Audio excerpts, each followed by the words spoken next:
We have a market today which feels superficially like 2000. And I think it's going to play out initially like 2000.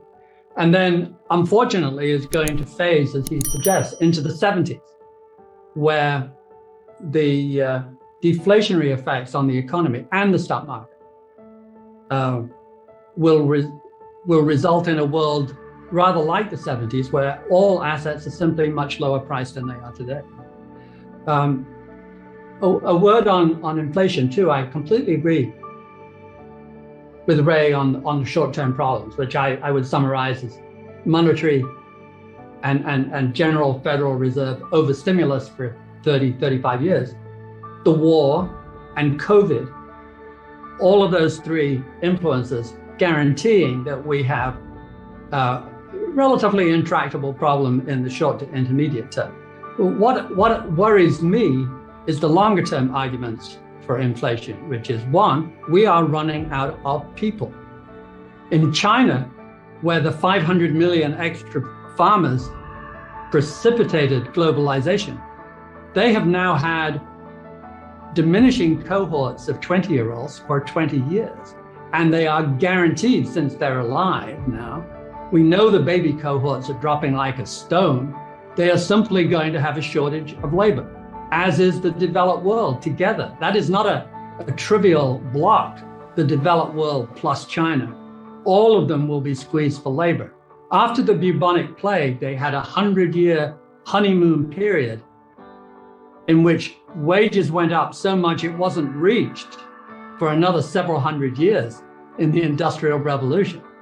And we are entering a period where labor is simply scarce, which feels to me inflationary. And at the same time, we have a scarcity beginning in resources. And we keep an original, unusual index at GMO. It's 36 equal weighted, important, the most important commodities. So it's not dominated by oil. And it showed a declining pattern for 102 years, from 1900 to 2002. And yes, it was interrupted by World War I and World War II and OPEC. Why wouldn't it be? But it wanted to go down. It went down 70%. It took the index down to 30. Today, 122 years later, the index is down 10%. It has gone to 90. The average important commodity has just spent the last 20 years going from 30 to 90. It has tripled. The reason is, of course, the growth of China, but I believe, fairly passionately looking at the data, that it also represents the intrinsic scarcity, the war between deeper wells, worse iron ore, etc. The best go first. The struggle is always between technology, which for 100 years got ahead of scarcity. It was 2 paces down for deeper and 3.5 paces up for technology. And now we've reached a phase where we've gone through that stuff. And now we have 2 paces up for technology and 3 paces down for scarcity. The data is screaming at us now for 20 years that we're beginning to run out. It doesn't, and a war, of course, and COVID, we're so fragile. All you have to do is cough now, and it ricochets around the world in price spikes and shortages and bottlenecks. And that is the world we better get used to living in. We're going to have a world of increasing number of bottlenecks and shortages. And the same applies to food. The UN Food Index is higher today than any time in its history of the last 50 years, since it started, okay? So you have price pressure on raw materials, metals, food. You have price pressure long-term on labor. This surely feels like a new era in which inflation will be part of the background music, just like it was in the 20th century, and perhaps more so. The risks of a debt bubble breaking and the risks of an equity bubble breaking have simply not been understood by our Federal Reserve since Paul Volcker. They are incredibly naive. They haven't even got a clue. They're not even interested in the idea. The idea, Bernanke saying, Well, the US housing market has never declined. It merely reflects a strong US economy. Alan Greenspan encouraging, et cetera, right through until today. They don't realize that they're playing with such fire. My second point, high levels of debt are just far too often seriously dangerous and should be, in general, discouraged actively. That should be one of the responsibilities of top management, including the Fed, et cetera. And let me just give you an example. Why do you like low rates? Because it encourages debt. Why do you like more debt? Because it encourages growth. That's the argument. So let me give you the ultimate statistical test of that. We started in 1985, and we have been modestly increasing the debt to GDP ratio, all debt together, just drifting slightly up due to technology. And then the technology, I mean the introduction of more and more sophisticated financial instruments, but not rising dramatically.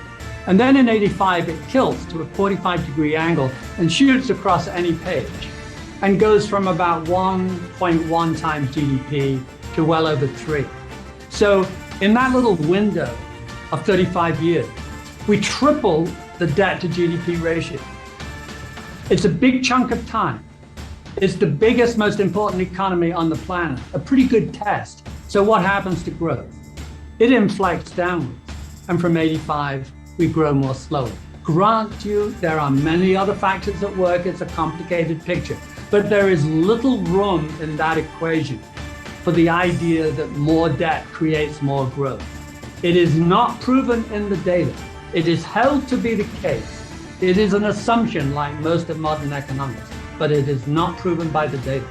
I would suggest that there is no evidence at all that increased levels of macro debt to GDP have anything to do with growth. They have everything to do with higher risk from time to time. Ray made me think that when we're selling our resource portfolio, we have a wonderful exhibit that looks at the correlation between all the major sectors, utilities, consumption, and so on, consumer goods. And there's only one where, as the time period lengthens, the correlation drops, and that is resources.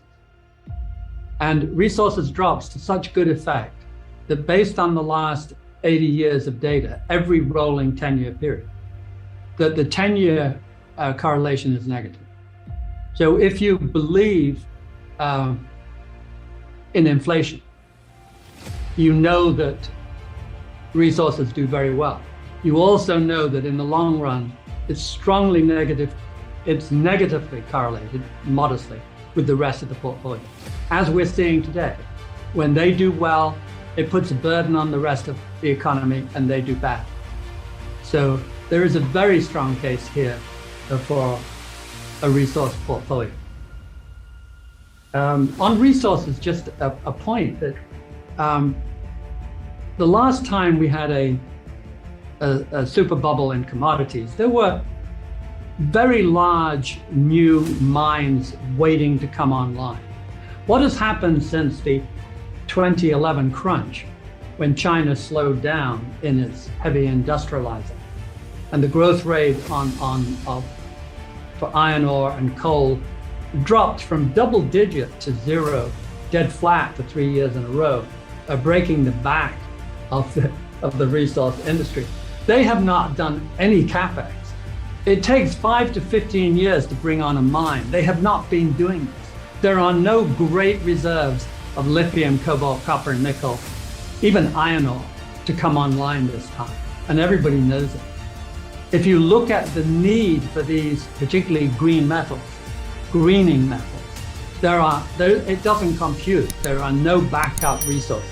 And that applies right across the length and breadth of resources. They have not been capexing, even in oil and gas, for the last 10 years.